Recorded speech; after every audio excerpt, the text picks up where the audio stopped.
So, hi everyone. I'm here on this wonderful Mind Sparks Monday. I have two colleagues of mine here, and they'd love to talk with you about some strategies that are working well for them in the classroom. We are here on behalf of MindWorks Collaborative. Myself, Melissa Boston, and Marcie Scandy are bringing Mind Spark Monday to you. So we hope you enjoy. We have Miss Weeks here. Miss Weeks, can you introduce yourself to everyone? Hi, my name is Sicilia Weaks. I am currently a 7th and 8th grade math resource teacher, specializing with special ed students in DC. And we also have, thank you, Miss Weeks. We also have Mr. Ware here. Mr. Ware, can you introduce yourself?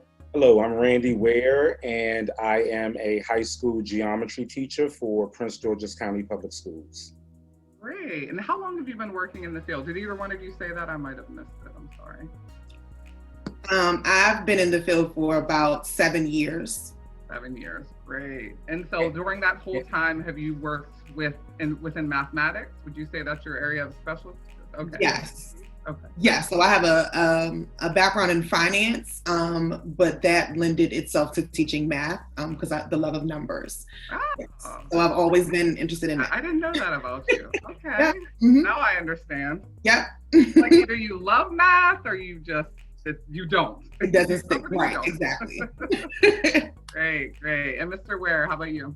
And for me, this is the start of my 20th year teaching mathematics. Wow, 20 years. Yes. Wow. I kind of got on mathematics. I actually struggled with it early on in school, and then somewhere between middle and high school fell in love with it, and it stuck.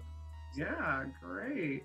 Is there a particular age group that either one of you gravitate? I'm just wondering because mathematics, can have abstract concepts and, it can be kind of challenging, especially when we're working with kids, who receive specialized services. I'm just wondering, is there like a particular niche or kind of age group that you like to work with? I'll let you say it. Okay, so I prefer high school. I do prefer high school. However, this is my first year back teaching high school after teaching middle school for the past 4 years, and I found that teaching middle school, you are able to reach the students, some of those gaps, some of those misconceptions, some of those concepts that they may just not have learned. You can catch it at the middle school level. It's a little too late oftentimes at the high school level. So I see the need, and I have all respect for all those middle school math teachers out there. Thank you, Randy. This is actually my 3rd year teaching middle school. I was in high school before, so I taught geometry, algebra too, like Randy. However, what I like about the middle school students is that you get to see those sparks. Like when those connections are made for them and they can see, oh, it's not just about money. Like I can use this when I get older, and it's applicable to like what I'm doing now and things that I see at home. Like, so I think just seeing the excitement, like when it clicks for them, is what makes it a little bit better for me. I agree with Randy. Like at this point, you've already made the decision if you're in high school, like whether it's for you or not. So it's kind of hard to push those older kids to kind of get those concepts. Yeah, I agree with you. So I'm a secondary trained teacher as well. And although I just love the age because you can relate so many things to kind of real life experiences, and so you can pull in those pragmatics, and I really enjoy connecting with young adults. But I have not had experience. So I can't really say I haven't had experience in middle school, but I do take my hat off to middle school teachers because just developmentally, it's such a right time, But yes, for our kids, we all know that early intervention is best, and a lot can be achieved when we intervene early and we remediate. So, well, I thank you both for sharing. One of the things that we wanted to talk about today, and hopefully, give our viewers, our listeners, some tangibles to walk away with, are any strategies, or maybe we can just talk about one in particular strategy that's working well for you. I often would say in my days of being a principal in schools, I would say, teachers are often the greatest imitators, and it's okay as long as it's authentic to you and who you are, right? So your own style and your kind of own approach, but taking something from a colleague or a peer or, another fellow educator only helps to enhance what you have in your toolkit. Mm-hmm. And for kids, and for learners in general, right? Like, you need to have variations and ways that you can reach them, other than just kind of what's comfortable for you, right? Or even what's comfortable for their peer. And that's what I really like gravitated towards special education about, because I feel as if, the strategies that we're taught and the way that we kind of engage our learners, it wouldn't matter if a kid is receiving services or not. They're just best practices. Absolutely. And things that really kind of help ingrain in kids what we want them to learn, what concepts we want them to take away with.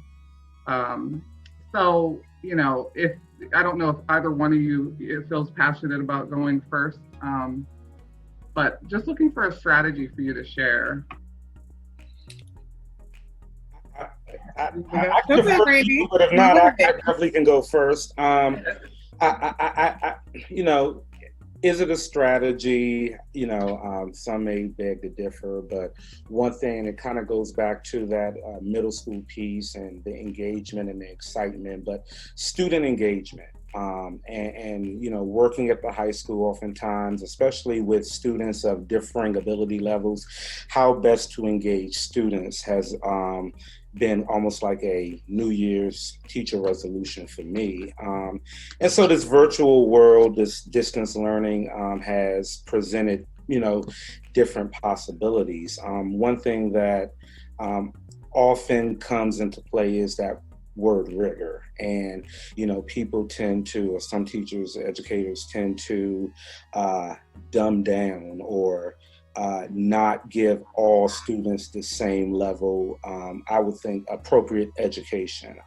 And so I guess my strategy, all that to say, my strategy has been on focusing on the conceptual understanding of mathematics for all of my students of varying difficulty levels.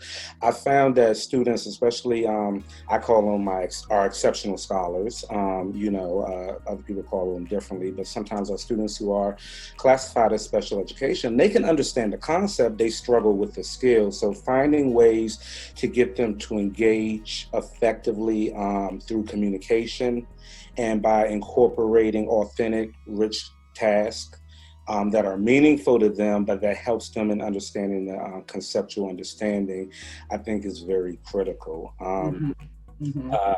I'm trying to think of an example real quick. I teach high school geometry, and one of the things we talk about, or one of our first standards, has to do with knowing precise definitions for different vocabulary terms. And so, that could be cut and dry. This is what a line is. This is what a line segment is. But how can you relate that to something more meaningful? What is a line segment? It is a portion of a line between two endpoints.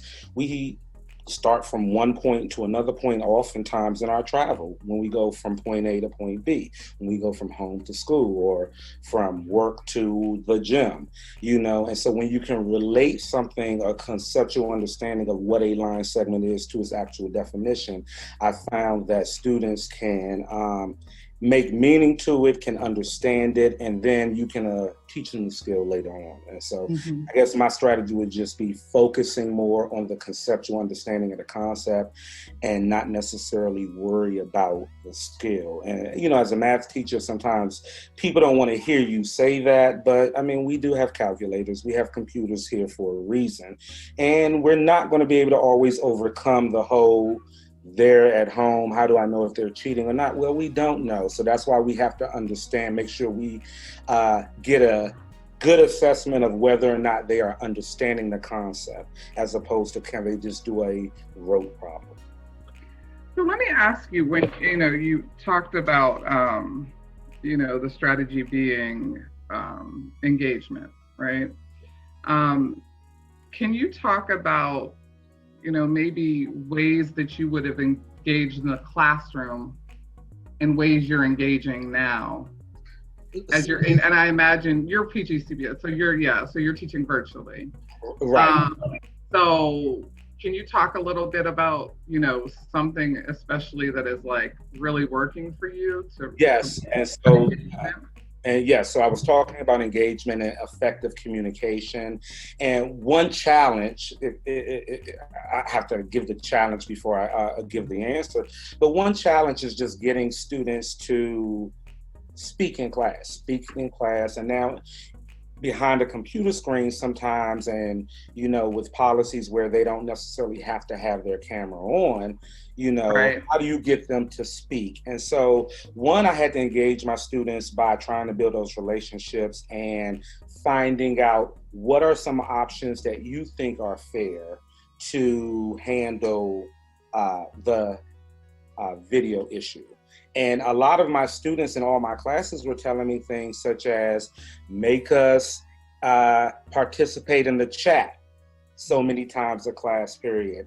They were telling me what they wanted. And so we kind of had a compromise. We had a survey. And so to answer your question, I found that engaging them using the chat features, showing them, we use Zoom in my class, so showing them some of the features that are available as the reactions, for instance, there's a thumb up. And so if you agree with something I say, just using a thumb up, that's just a quick pulse check that you can do with your class. If one of your classmates participates by asking a question or answering a question, clap it up for them. And so trying to foster that family atmosphere using some of the features of Zoom to just get them the basic participation, but then also using the chat feature within Zoom to answer particular questions. And so I'll pose questions and I say, okay, I'm looking for 100%, or I'm looking for at least 3 responses, and just, tracking who's participating.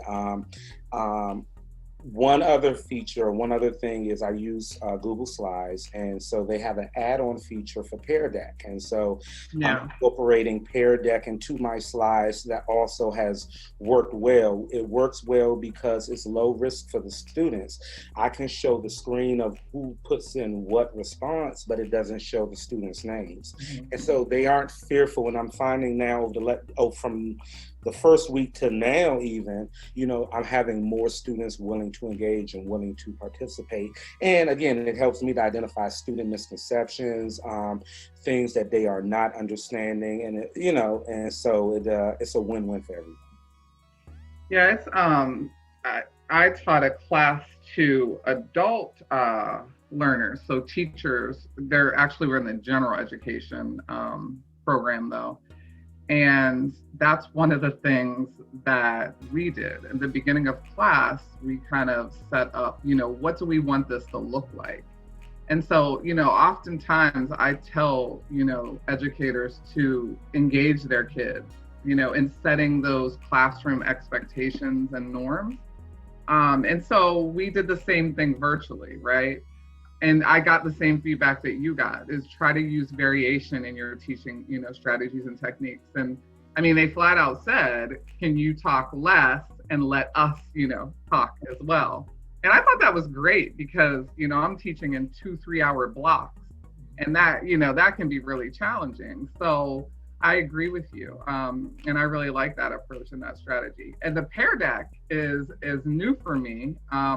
I've been rather impressed with some of the things that I've been seeing that our educators are doing with my own kids. And so that Pear Deck is really a great feature.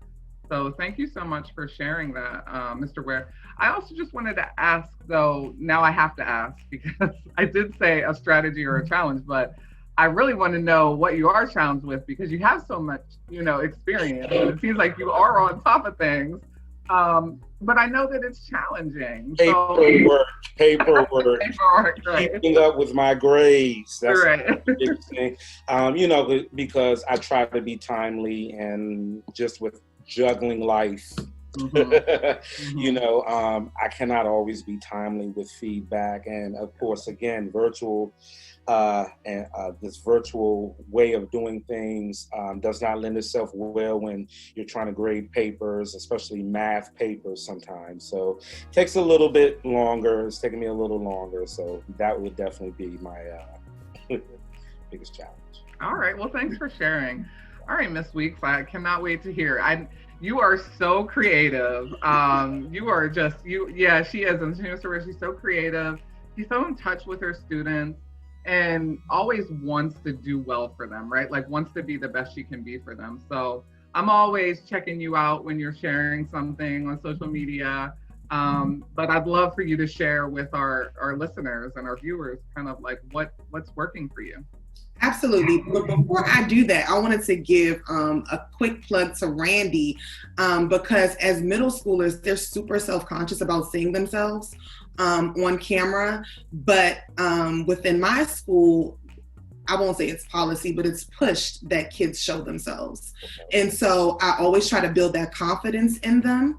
And a lot of times kids, don't have like this beautiful background, maybe other kids, whatever. So one thing that we encourage is the change of the Zoom background. So that way you can't see what's in the back, right? Yeah. The girls can, get dressed up and dolled up. The guys can put on their fresh clothes just like they would in school, and all we see is them. Yeah. And so even with that, also doing the warm calling. So I learned this from a colleague of mine. We would say like, oh, a student that's wearing glasses, can you answer the question? Or a student that has their hair in a ponytail, can you answer the question? So that way we know that, like, they know that we see them and we see something special about them. And then that also gives them, insight to, oh, hey, the teacher sees me, but they also want me to talk. So it kind of, makes them feel special. I love that. I'm going to try that. Let me answer the question that you asked. So some strategies. So I happen to be very in tune with my kids. And as an educator that has been working with students with emotional challenges for several years now, it's always my policy, my personal policy, to do temperature checks. And so before I start any class, I always come in and I greet every single child by name. I ask them how they're doing, and they are not able to use good, okay, or all right. And so a lot of times, like, our kids don't know any other words other than those words to express themselves, because it's like innately in them that somebody asks me how I'm doing, I'm okay, right? But that's unacceptable to me. So if you say, I'm happy, okay, you're happy because you can't use good. But Right. why you're happy and what made you happy. And so they have to pull, right? And so I'm already getting them talking. I'm not coming in giving them multiple tasks to do. I'm coming in letting them know that I care about you and I want to make sure you're in a space to learn. And so I've given them, it's like a little chart with like emojis with different faces that has different feelings underneath it. And they can either take themselves off mute and tell me how they feel, or they can send me a private message, or they all have my number and they can text me. So before we get started, it's always a temperature check. And So that's something an example for virtual as well as in person. Mm-hmm. Yeah, I think that's so important. Very important, because even when teachers are learning, it's now that we have this option, we don't know what school will look like after COVID-19, right? I mean, all these possibilities exist for schools to kind of, move into the unknown. And quite possibly we could have a hybrid model, as the norm. So I really love how you talked about both of those, and those are great tangibles to walk away with. Sorry, I interrupted you. Go ahead. No, it's fine. And then the other thing that I did and have been doing for years is incorporating music. So a lot of our kids make connections with music. So as I'm coming in, I have two monitors. So I have my PowerPoint on this screen, but I have another monitor to the left of me, and I'm always playing a song. So ironically, today in my morning meeting, since the kids were always telling me that they're happy, I had Frankie Beverly and May's Happy Feelings playing. So I try to make connections, like to let them know, like I'm listening, like this is my happy, this is what I listen to. And then I also want them to know things about me. So I'll share a piece of me every day. So they know, like, I'm not just a teacher sitting in front of a screen that probably taught their sibling before them, but that I really care about them and what they like, and I'm listening and I'm trying to make those connections. That's great. That's great. Yeah, I remember that about you. And I think that's, again, that goes a long way. It goes a long way for anybody, not just kids who experience emotional behavioral disabilities or who have, need special education services. Kids in general, humans in general, right? We learn better when we know somebody cares. And when the person who is in that role actually shows that compassion and caring. So I applaud you for that, because I do know that about you. Thank you. And so if you could just say one challenge before we wrap up here that maybe you're faced with now. Absolutely. So as a math teacher, showing your work, that has been a challenge. And so we gave notebooks to our kids for them to like copy notes and do all that stuff. I post my assignments on Edulastic. It's quite similar to Google Classroom, but it gives me like a real-time grade for them. I can see as they're progressing through the assignment. But as far as like, even if they do use a calculator, that's fine, but I want to see your process. And so getting to see, like, did they actually do the work, or did they actually just hit a multiple choice question or a number, has been a challenge. So at first I had them taking a snapshot and texting it to me. That got to be crazy because they weren't writing their name on the paper. They weren't numbering questions. It was just like flooding at 11 o'clock at night. Right. We could shut down at that time. Right. So what I have been doing is I have been using Whiteboard 5. The only thing that I don't particularly care for about Whiteboard 5 is that it is not in real time. So the kids have to write, but they have to save their response. So I don't get to see the work until the very end. One of my colleagues actually shared with me an app called Class Pick, which does real in-time writing with the students. So I plan on leveraging that moving forward, but I just have to play a little bit with it. But that has definitely been my challenge as a math teacher, to like see their work, give them immediate feedback. That is so relevant. Yeah, I can imagine. One of the things too I wanted to encourage is that I'll invite you, Mr. Ware, to the Mind Hive, but it's a platform, a place for, folks to come and kind of do what we're doing now, but share resources, in a kind of social media feel, community feel.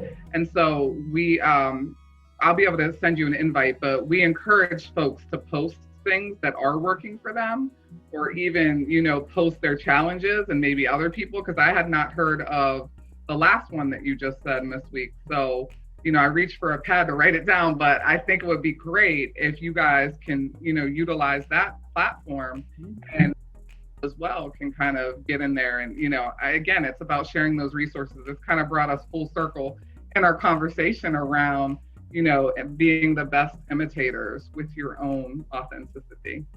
So I just want to say thank you both for making time. I know it was a long day online for both of you. I really appreciate it. We are looking forward to having more of these segments and sessions. If at all possible, please join us on Mondays and check out who we're featuring. We would love to have you. Would love to spark your mind. And if also, please look us up, MindWorks Collaborative, www.mindworkscollaborative.org or .com. So check us out, and thanks for being with us today. Thank you for having me. Thank you.